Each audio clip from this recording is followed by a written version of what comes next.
Hello guys, তোমাদের সকলকে অনেক অনেক ওয়েলকাম। আমি বিশেষ কিছু কারণে অনেকদিন লেকচার রেকর্ড করতে পারিনি। সো আজকে অনেকদিন পরে লেকচার রেকর্ড করছি। তোমরা আহ, আশা করি সবাই জানো যে এই ইউটিউব চ্যানেলে আমরা ইউজিসি নেট বা সেট এক্সামের পেপার ওয়ানের প্রিপারেশন করি। আর আমরা টিচিং অ্যাপটিটিউড থেকে শুরু করেছিলাম। টিচিং অ্যাপটিটিউডের বেশ কয়েকটা ইম্পর্টেন্ট টপিকের উপরে লেকচার আমি আপলোড করেছি।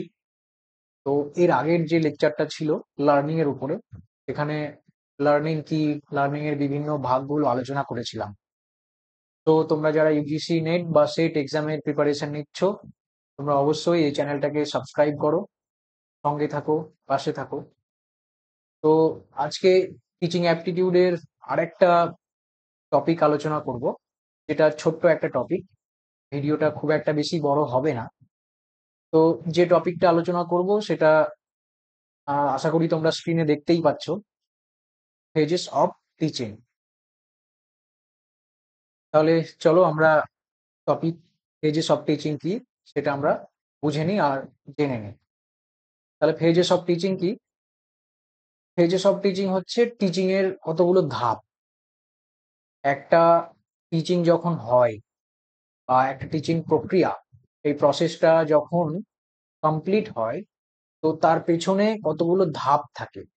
সেই ধাপগুলো অনুসরণ করে একটা টিচিং কমপ্লিট হয়। ধরো কোনো টিচার কোনো টপিকের উপরে টিচিং করবে, তাহলে তার আগে সে কিছু ধাপ অনুসরণ করে টিচিংটা করবে। যেমন আহ, কোন টপিক পড়াবে সেটা আগেই সে ঠিক করবে, কিভাবে পড়াবে সেটাও ঠিক করবে।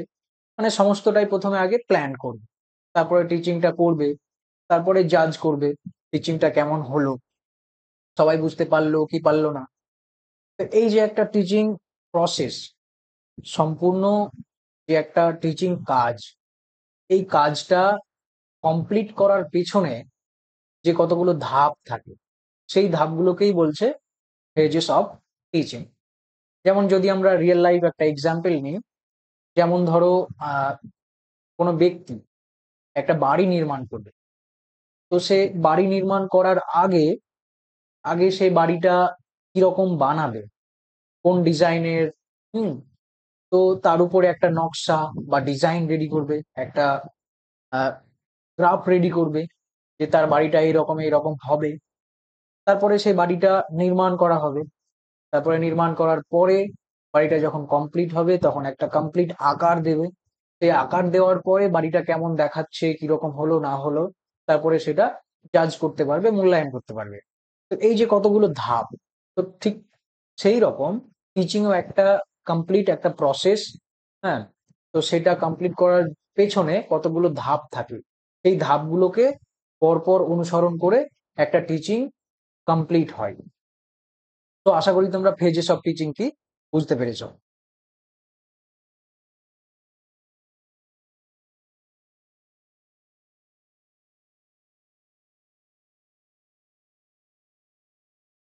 তাহলে phases of teaching, teaching has to be done in steps. তাহলে সেটাই ওই একই কথাই বললাম যে টিচিং হয় কতগুলো স্টেপ অনুসরণ করে। The different steps constituting the process are called the phases of teaching. সেই যে আলাদা আলাদা স্টেপ গুলো আছে, সেই স্টেপ গুলোকেই একত্রিত ভাবে ফেজেস অফ টিচিং বলছে। Teaching process can be divided into three phases and stages. তাহলে টিচিং যে প্রসেস আছে সেটাকে তিনটে স্টেজে ভাগ করছে। একটা pre active stage of teaching, আর একটা ইন্টারঅ্যাক্টিভ স্টেজ অফ টিচিং, আর একটা হচ্ছে post active stage of teaching. তাহলে ফেজেস অফ টিচিং কি তোমরা বুঝতে পেরেছো। তাহলে প্রথমে আমরা দেখবো যে প্রি অ্যাক্টিভ স্টেজ অফ টিচিংটা কি। দেখো, যদি তোমরা লক্ষ্য করো তাহলে এখানে একটা ওয়ার্ড আছে, প্রি অ্যাক্টিভ। প্রি অ্যাক্টিভ, তার আগে প্রি যুক্ত আসে। আর আমরা জানি প্রি মানে আগে, প্রি মানে আগে।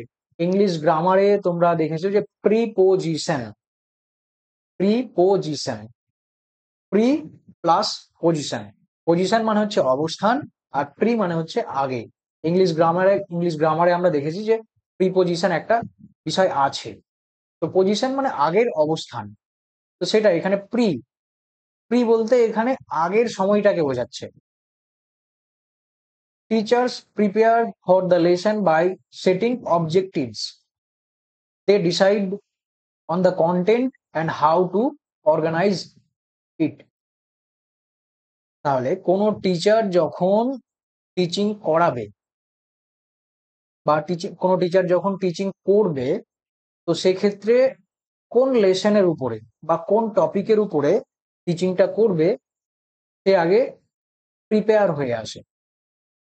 তারপরে সেটাকে কিভাবে প্রেজেন্টেশন করবে বা স্টুডেন্টদের সামনে কিভাবে সেই কন্টেন্ট বা টপিক বা সেই লেসনটাকে কিভাবে এক্সপ্লেন করবে, সে সম্পূর্ণটা একদম প্ল্যান করে আসে, প্রিপেয়ার হয়ে আসে।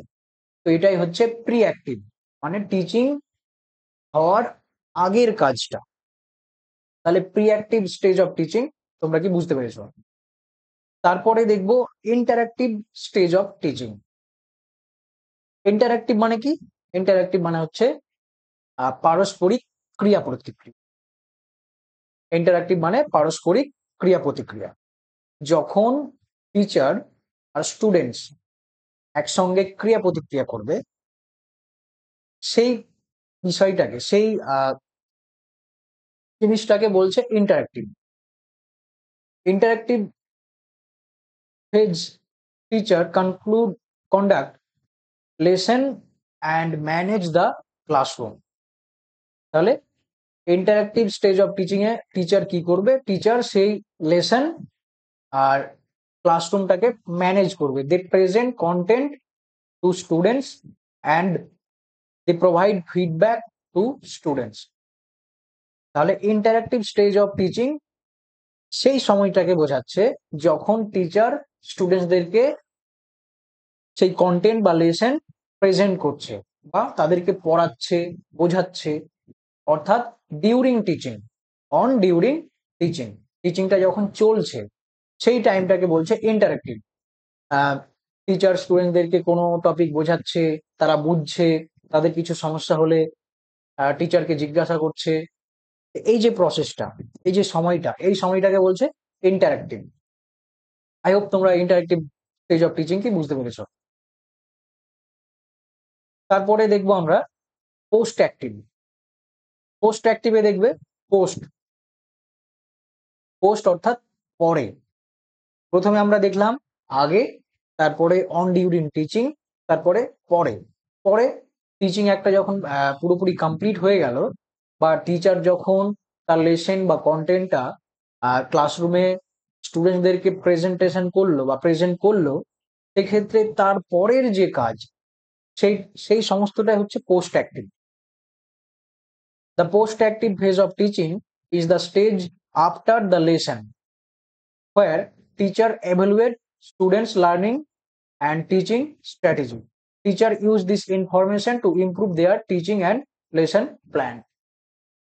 অর্থাৎ টিচার যখন কন্টেন্ট বা লেসন স্টুডেন্টসদেরকে বোঝালো, তারপরে সেটা টিচার স্টুডেন্টদেরকে জাজ করার জন্য, তারা বুঝতে পারলো কিনা, তারা ঠিক মতো বুঝতে পেরেছে কিনা, সেই জিনিসটা এভালুয়েট করার জন্য, মূল্যায়ন করার জন্য যে পরের যে প্রসেস, পরের যে কাজ দেওয়া হয়, যেমন ছোট ছোট প্রশ্ন করে যে তারা ঠিকঠাক বুঝতে পেরেছে কিনা, তারপরে তাদেরকে হোমওয়ার্ক দেওয়া হয়। তো এই যে সমস্ত জিনিসটা, এটা পুরোটাই post active stage of teaching. I hope post active teaching কি বুঝতে পেরেছ। তাহলে আমরা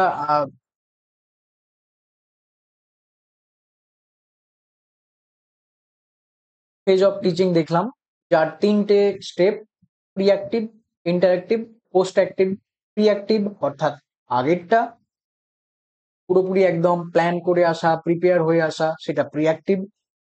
interactive on during teaching, teaching যখন চলছে অর্থাৎ বর্তমান সময়টা টিচিং যখন চলছে। তারপরে পোস্ট অ্যাক্টিভ, টিচিং হয়ে যাওয়ার পরে যে স্টুডেন্টসরা বিষয়টা বুঝতে পারলো কিনা তার জন্য তাকে কোশ্চেন করা বা আরো যে সমস্ত হোমওয়ার্ক দেওয়া, আরো যে সমস্ত প্রসেস গুলো আছে সেইগুলো, সেই সমস্তটা হচ্ছে পোস্ট অ্যাক্টিভ। আই হোপ তোমরা ফেজেস অফ টিচিং তার যে তিনটে ভাগ, pre active, interactive, post active, বুঝতে পেরেছো।